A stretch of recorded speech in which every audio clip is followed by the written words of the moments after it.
Hello students, कैसे हैं आप। Welcome to our channel success platform, जहाँ मेहनत हमारी सफलता तुम्हारी। जैसे कि आपको पता है, हमने ज्योग्राफी स्टार्ट की हुई है, तो आज ज्योग्राफी की हमारी नेक्स्ट क्लास होगी। तो आज मैं आपको बताऊंगा जो दो तीन थ्योरीज दी, सब अलग अलग वैज्ञानिक थे, जो वैज्ञानिक थे जिन्होंने अपनी अपनी अलग अलग थ्योरी दी। ठीक है, सबने बताया। तो आज उसके बारे में पढ़ेंगे हम भूगोल में।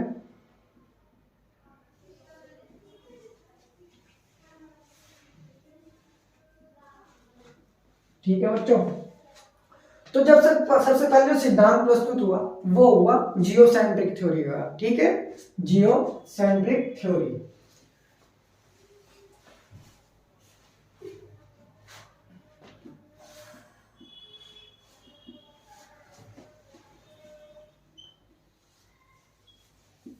ठीक है, जियो सेंट्रिक सिद्धांत।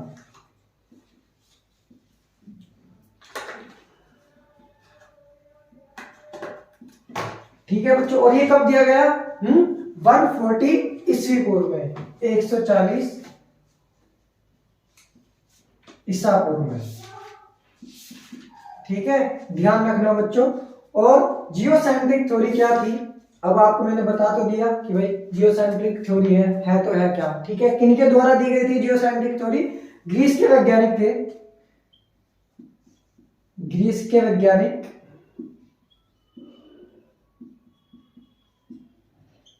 टोलमी के द्वारा। ठीक है, टोलमी के द्वारा।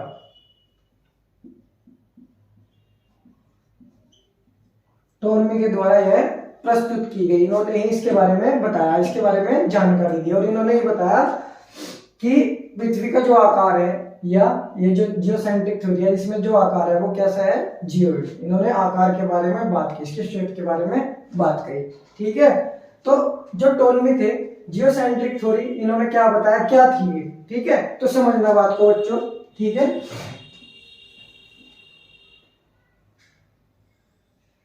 जियो यानी कि पृथ्वी, अर्थ।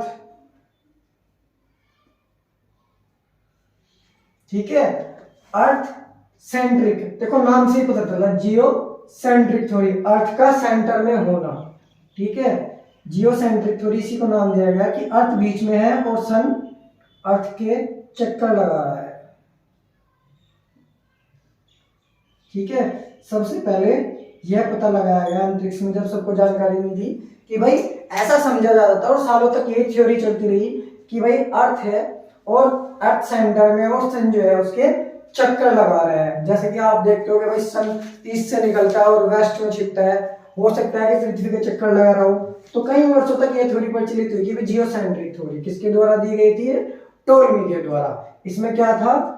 अर्थ सेंटर में थी और सन इसके चक्कर लगा रहा था, ऐसा माना जाता था। ठीक है बच्चों, अब इसके बाद नेक्स्ट आती है हेलियोसेंट्रिक थ्योरी। नेक्स्ट आती है नंबर 2, हेलियोसेंट्रिक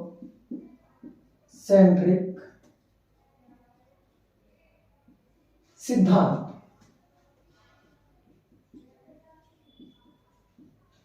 या हेलियोसेंट्रिक थ्योरी।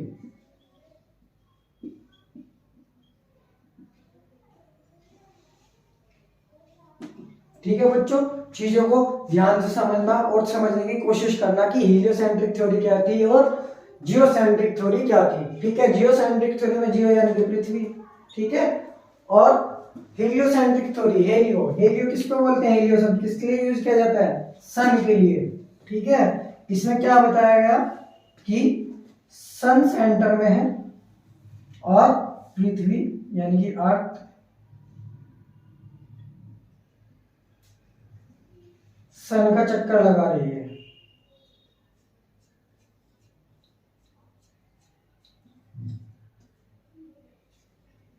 ठीक है बच्चों, इसमें बताया गया कि सन बीच में है और अर्थ, पृथ्वी जो है सन का चक्कर लगा रही है, और सन पूरे ब्रह्मांड का चक्कर लगा रहा है। ठीक है, समझ में आया? ये किसने दी गई थी? Heliocentric theory. और किसके बारे में किसने दी थी हेलियोसेंट्रिक थ्योरी? कोपरनिकस के द्वारा। It is given by Copernicus. ये है कॉपर निकस के द्वारा दी गई।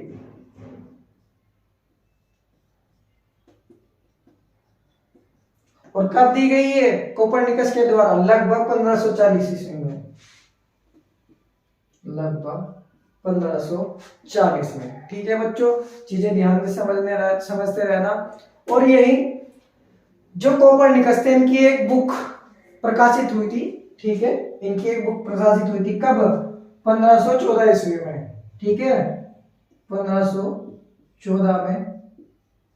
ठीक है, 1514 में इनकी एक बुक प्रकाशित हुई थी जिसका नाम था लिटिल कमेंट्री।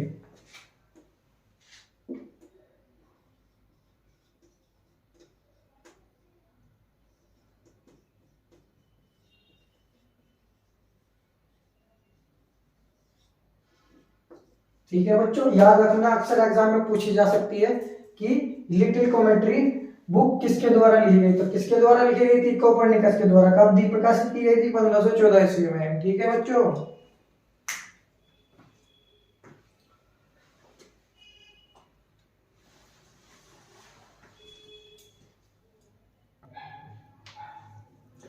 कुछ बच्चों को यहां से नजर नहीं आ रहा होगा, कोई बात नहीं, मैं इसको ऊपर लिख देता हूं।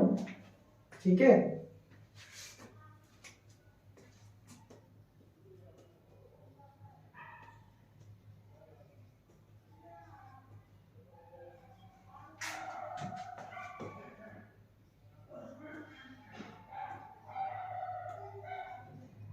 Little commentary. ठीक है बच्चों, नोट डाउन करो बच्चों का। स्क्रीनशॉट लेना चाहते हो तो स्क्रीनशॉट लो फटाफट। एक और फैक्ट है बच्चों यहाँ पर, एक और चीज ध्यान से समझना। ये जो अपने अपनी थ्योरीज दी, जो सबने अपनी अपनी थ्योरी दी, ठीक है, टोलमी साहब ने अपनी थ्योरीज दी, ठीक है, जियोसेंट्रिक थ्योरी और हेलियोसेंट्रिक थ्योरी कोपरनिकस के द्वारा दी गई। वही भारतीय वैज्ञानिक हुए वरामीर। ठीक है, देखो भारतीय कितने आगे होते हैं लेकिन क्या होता है, पुराने समय में जो भारत के जो रिकॉर्ड्स थे उनको मिटा दिया गया कई बार। ठीक है, तो कुछ साक्ष्य मिले जिसके आधार पर ऐसा माना जाता है, लेकिन कुछ सबूत जो मिले हैं, बुक्स मिली है उनके आधार पर। ठीक है, अब इनसे लगभग 1000 वर्ष पूर्व ही, ठीक है, इनसे लगभग 1000 वर्ष पूर्व ही भारतीय वैज्ञानिक, भारतीय खगोल वैज्ञानिक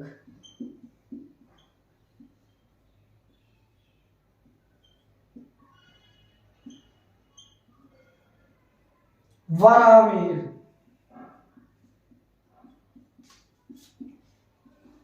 के द्वारा ये बता दिया गया कि भाई सन सेंटर में और पृथ्वी जो है सन का चक्कर लगा रही है। ठीक है, यह थ्योरी दी।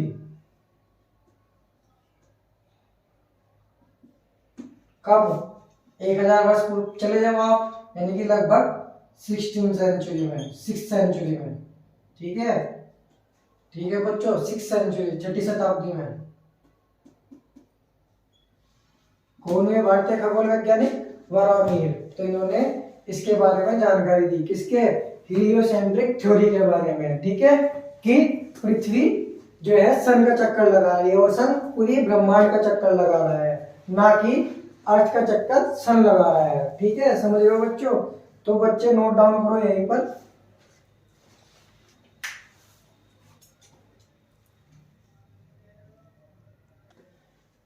एक और वैज्ञानिक हुए बच्चे केपलर।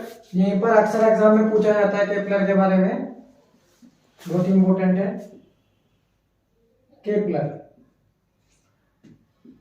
ठीक है, लगभग 1600 ईस्वी में इन्होंने सिद्धांत दिया किसका? ग्रहों की गति का सिद्धांत दिया। आपको कंफ्यूज नहीं होना एग्जाम में, इन्होंने क्या दिया? ग्रहों की गति के सिद्धांत दिया।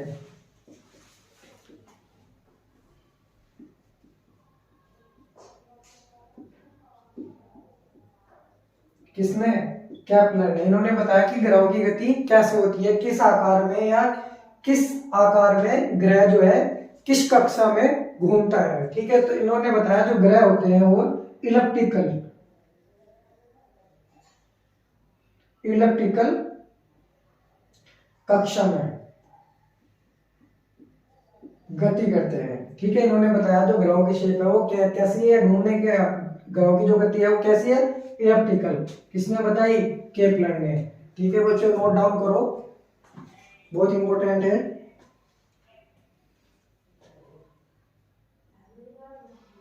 जर्मनी के रहने वाले थे केपलर साहब, कहाँ के थे, जर्मनी के।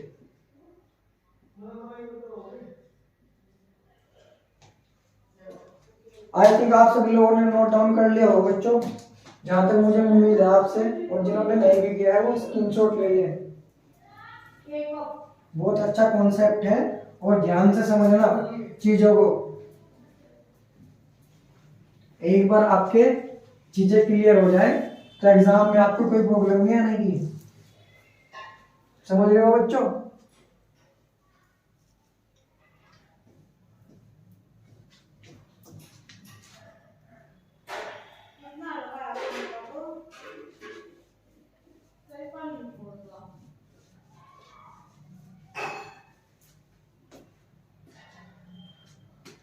अब नेक्स्ट आता है हमारा सोलर सिस्टम, यानी कि सौर मंडल।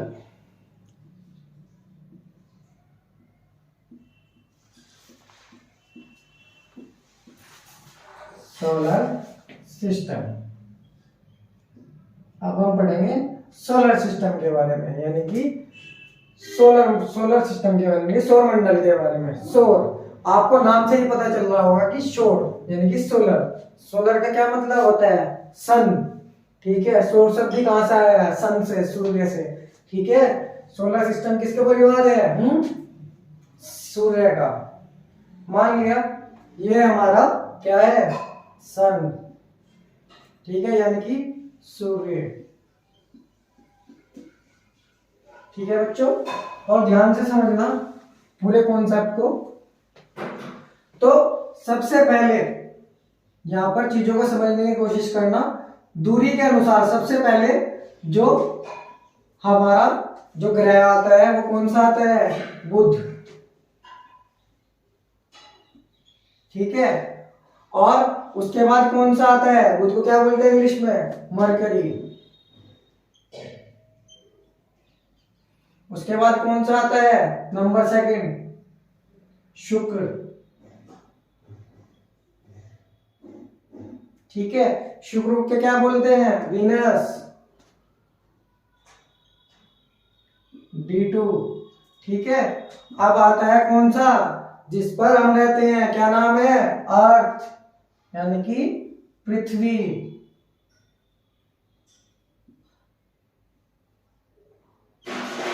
D3। ठीक है, ये दूरी दूरी को डिनोट कर रहे हैं बच्चों, ध्यान रखना, दूरी को किससे डिनोट कर रहे हैं, 1 2 3। ठीक है, अब इसके बाद आता है, पृथ्वी के बाद कौन सा आता है, मंगल।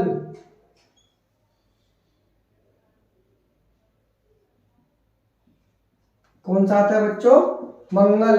ठीक है, और मंगल के बाद क्षुद्र ग्रह आते हैं बीच में,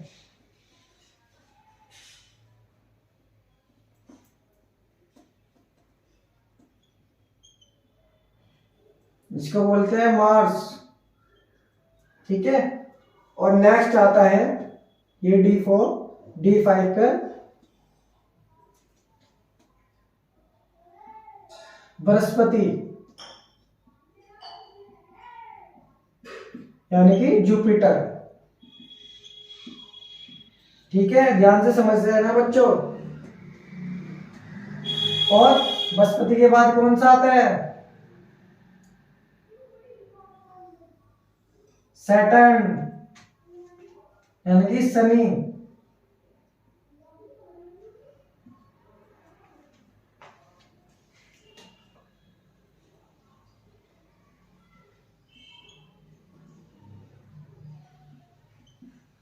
ठीक है, और ये कौन सा नंबर का है, छठे नंबर का, D6। अब आता है शनि के बाद अरुण,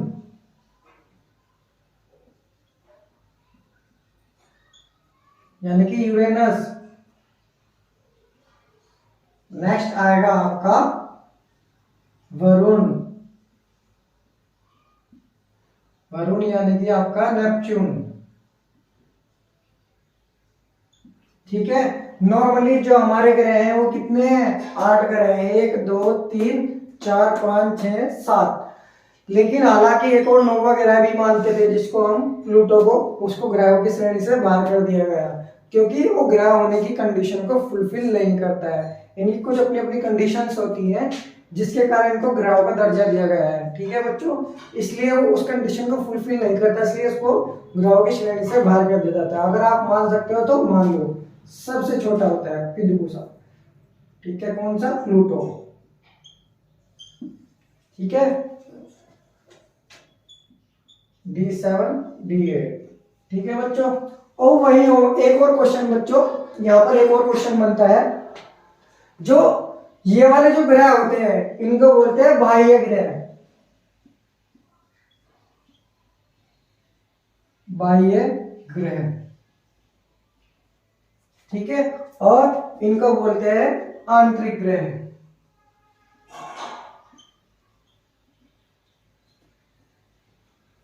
यानी कि इनर प्लैनेट और आउटर प्लैनेट। ठीक है बच्चों, और इनको एक और नाम से जाना जाता है। ठीक है, इसको बोलते हैं गैसीय ग्रह।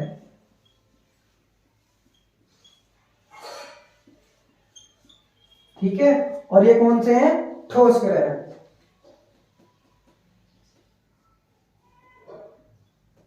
समझ रहे हो बच्चों? ठीक है, अब शेप के अनुसार। ठीक है, अब समझना आप, शेप के अनुसार, शेप को हम डिनोट करेंगे एस से, यानी कि आकार के अनुसार। ठीक है, सबसे बड़ी शेप में कौन है? बृहस्पति। उसके बाद S2 शनि, फिर S3 अरुण, फिर S4 वरुण, और इसके बाद आती है अपनी क्या? अर्थ, S5। ठीक है, और अर्थ के बाद मार्स, S6, और मार्स के बाद S7 यानी कि शुक्र, और सबसे छोटा कौन सा है?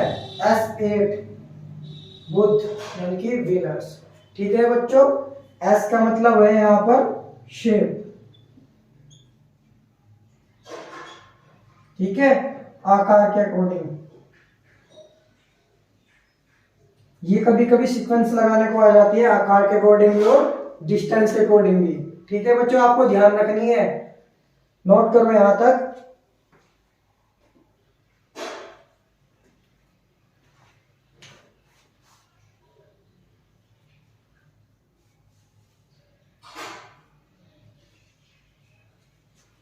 अब एक और क्वेश्चन आपके मन में यहां उठ रहा होगा भैया कि आपने इन ग्रहों के बारे में तो बता दिया ये सब, लेकिन ये क्षुद्र ग्रह क्या लिखा है? यानी कि एस्ट्रॉइड्स, इनको एस्ट्रॉइड्स बोलते हैं।